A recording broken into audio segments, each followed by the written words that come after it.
Today we are talking about time management as a teacher. It's all over the media. We're hearing it everywhere. Teachers are working crazy hours. So how can you be a teacher and not spend your life working or bringing home work? Well, in today's video, I'm going to tell you how.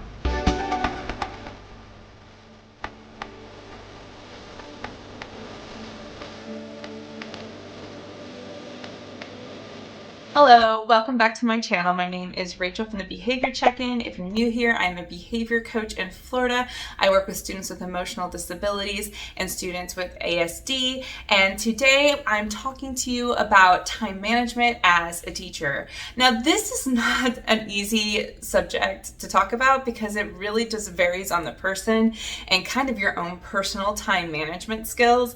And so I'm going to give you the tips that I use that work for me, and maybe they will be helpful to you, but a lot of it is really how you choose to manage your time, how you work, and how you do things. But before we get started, I wanted to let you know that I am a recovering workaholic, and sometimes I relapse. I am not a perfect person. I joke around that I have a Virgo stellium, so I absolutely love to work. And I have worked on curbing that because I tend to work really hard and then I burn out and then I crash and I want to retreat. And it is a toxic trait of mine and I am working on doing better. So I have learned a few tips along the way because I've been working in education for over 8 years, and I think I finally have a little bit of the secret sauce on managing your time. We hear everywhere about teachers pulling 12-hour days and constantly burning candles at both ends, and this is leading to the teacher shortage. But I'm here to tell you that this doesn't necessarily have to be the case. Now, there are some times in your teaching career where you will be working a lot. A lot of that is when you are a new teacher, and it's just because you aren't as efficient as a more experienced veteran teacher. You're learning the curriculum, learning how to be a teacher, you're learning the tricks and how to manage your time. So you will be working a little bit more during these times, but hopefully you'll be able to get some systems in place that make things work a little faster, but you still don't need to be working 12-hour days as a new teacher. That's not necessary. So my very first tip to you that I think you just need to remember no matter where you are as a teacher is it's not always going to be perfect, and you have to let go of perfectionism. You're never going to finish your to-do list. It's just not going to happen. So you're going to have to learn how to prioritize. And in the field of special education, prioritizing is making sure that you're getting that contact time for your students, and then you're making sure you're doing your legal paperwork. So you may not be a teacher if you teach in special education that has the perfect classroom, because that takes up time, and in the beginning of the year you don't really have a lot of time for that. And honestly, super cutesy classrooms are not practical as a special education teacher because our students can get overstimulated by decor. They can have emotional outbursts and ruin our room, and if you're deeply attached to your decor and you put all that time into it, it can be really hard to forgive them when they mess up your stuff and not take it personally, and we don't want to take the behaviors personally. So, all right, editor note, while I'm sitting here, I am not saying there's anything bad about these classrooms. I think they're super cute. My point is that they can be overstimulating for some of our students. So if you have students that this kind of thing bothers, then don't do it. I also want to take the pressure off of teachers feeling like they have to have rooms like this. You don't. Sometimes simpler is better. So that's my point. Don't want to offend anybody. If this is your classroom, it's adorable. They're all adorable. Just not something that we all have to do. Find the most important things in your job and make those non-negotiables, and decide what things you can kind of let go by the wayside. Having the perfect classroom decor is not my top priority. In fact, I'm still working on my classroom setup video because it hasn't been the top priority. My top priority has been building relationships with my students and making sure I have the legal paperwork done. Those are the things that I work on first, and you have to prioritize. So like I said, the cute things are nice, but they aren't necessarily what you need to focus on. So you need to keep the main thing the main thing. And if you are a gen ed teacher, that's making sure that you have your content stuff in place, that you have your lesson plans in place to teach your students. Because when it all boils down to it, they're not going to really worry about your outfits or your super cute room. They're going to worry about how you made them feel, and they're going to excel in a classroom where their teacher really took the time to make sure they were teaching them effectively. So focus on those things. Also, when it comes to lesson planning, don't be afraid to delegate and divvy it out. I'm kind of a control freak and I wanted to do everything my way. This made things harder for me. Don't do this. Start planning with other teachers in your content area. If you are the only special education teacher in your school and you don't have any others to plan with, find peers in your grade level to help you. Have them share assignments with you. Be like, hey, you share me this week, I'll help you do this week, that sort of thing. It makes it a lot easier on the lesson planning. Make sure if you have a paraprofessional, you're giving them plenty to do and you're trusting them. They can be a great resource to you and they want stuff to do. Oftentimes I hear so much about people complaining about their paras not doing anything, just playing on their phone. And then you go in there and you find out that they're not giving their paras anything to do. And so their paras are bored. So give them something to do. Give them a responsibility. Have them make the copies for you. Have them prep the crafts for you if you're teaching elementary, or have them help you grade papers or gather information or resources. Put them to work. This will save you so much time. And don't be afraid to ask for help, to divvy certain things out to parent volunteers, to divvy certain things out to students that want to help too. If you have older students, in the past, I've had students that wanted to help organize things or clean my room or move things around or take things over to the office if they had some downtime and they finished their work. It's okay to delegate, and that will save you so much time. So don't be afraid. During those certain times during the week where your kids may have an online learning platform that they have to work on. We've used iReady in my district in the past, and lots of different other types of online learning platforms or things in Google Classroom. When students are working on those things that are keeping them occupied, I know a lot of times we have set minutes per week they need to reach. Use that time to catch up on any grading or emails that you need to use. And don't be afraid that if admin walks in and they're like, oh, why are you sitting? Well, the students are doing this and I'm using my time, advocate for yourself. I'm using my time to grade. I'm still doing my job. It's not like you're, on TikTok or something. You're doing your work, and it's okay to take that time out. We often feel guilty when we sit, and it's okay. You're allowed to sit and do some of your work. Another thing that's really important is making good use of your planning time. I've fallen so victim to this. I am one of those people that will go out and find one of my colleagues, and then I will talk and not get any work done. And then my planning period's gone. Or I'll talk during that 30-minute window that we have to stay on contract before we leave to someone, and then I won't get anything done. And then I get mad and feel like I don't have enough time to fill my day. Don't always do this. It's okay to do it every once in a while to catch up with your colleagues, because I know we need to vent and they are our friends, but I do set certain times throughout the week that are work days for me.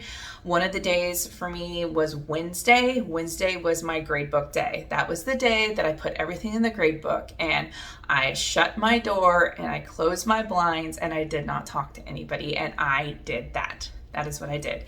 And it helps if you set out those time days, like on Wednesday, I do my grade book. On Thursday, I get my plans ready for the next week, or whatever you need to do to get it done. But having a system in place, that helps. I use checklists, and I only do the top 3 things, because if I put 25 things on there, I'm going to get overwhelmed and go into ADHD paralysis and not be able to do anything. So I make sure that it's my top 3 things that have to get done, and usually I prioritize them by how quickly the deadline is. That's pretty much what I do. When it comes to managing my IEPs so that they don't overwhelm me as I work on them way ahead of time, I open them up. If you're allowed to do that, I know some districts don't want you to open up until you're ready. If you can't, sometimes I keep running Google Docs where I just keep notes of things in there so that I can copy and paste them into the IEP when it's time to do it. To save time, I also keep a running list of goals that I use, because oftentimes we do use similar goals for our students. Now, it should be individualized. It shouldn't be everybody has the same goal. It needs to be tailored to the student. But oftentimes the verbiage can be similar if you're doing reading goals, math goals, behavior goals. They're similar within the same 10, 15 things that you use. Every once in a while, you'll get a few students where things are heavily specific to them. But most of the time, they can be fairly general. And I will keep an IEP goal bank. And then that way I can go in and cut, paste, and tweak it towards the individual students, their needs, and their data. That saves me a lot of time too. And I just try to work on them little pieces at a time so that I don't get overwhelmed as I catch them. That's another thing I do is I would usually set up like Thursdays were IEP days, and then like Fridays was when I planned for the following week. That's just what I did. And it made things a lot easier for me. I think the biggest problem that we get into is we procrastinate and then we have a lot to do and we get really overwhelmed. I also make a rule for myself. I'd rather come in a little bit early or stay a little bit late before I will ever bring anything home. And this is just my personal rule.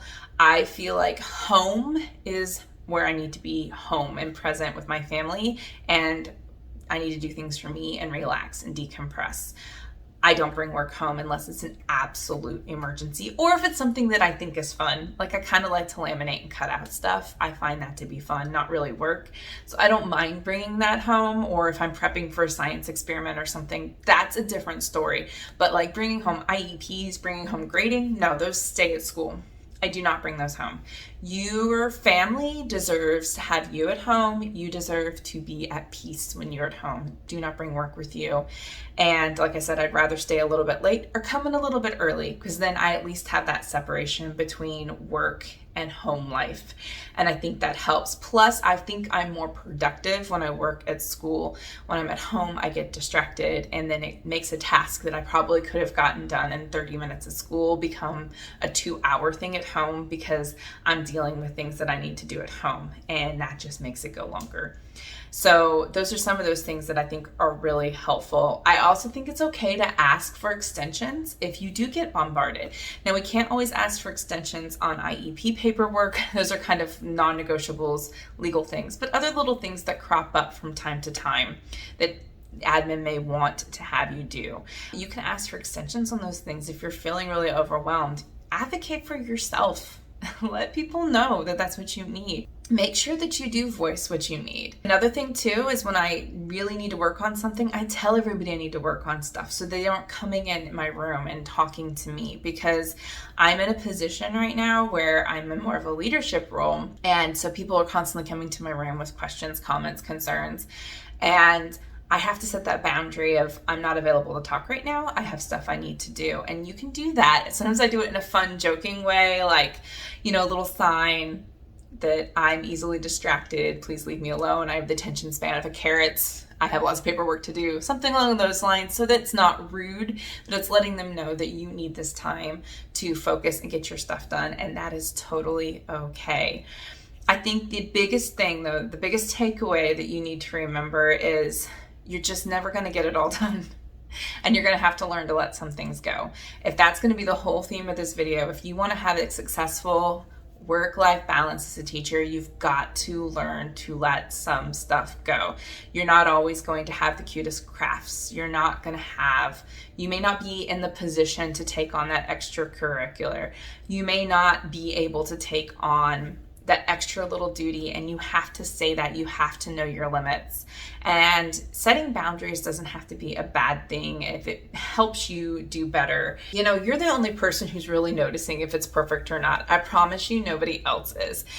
You're probably your own worst critic. And I think that's important to remember. Also, just one last little tidbit to add on there. If you're working for an administrator who expects you to go above and beyond on every little thing and doesn't respect your work and life boundaries, and is expecting you to do a lot of stuff on the clock, you need to leave. You just need to leave. Because I have been to a lot of different schools because we are military in different states. And I can tell you that there are plenty of admin out there who respect your boundaries. And if you're working at a school where they don't respect your boundaries, leave. Because there are plenty of other places that will, especially in the midst of this teacher shortage. Do not burn candles at both ends. I repeat, do not take sick days to do paperwork. Don't do it. Don't do it. Those sick days are for you, for your health, for your family. Think smarter, not harder, and use your resources around you. Lean on other people. Don't be a lone wolf. Teaching is not a profession where you do everything independently.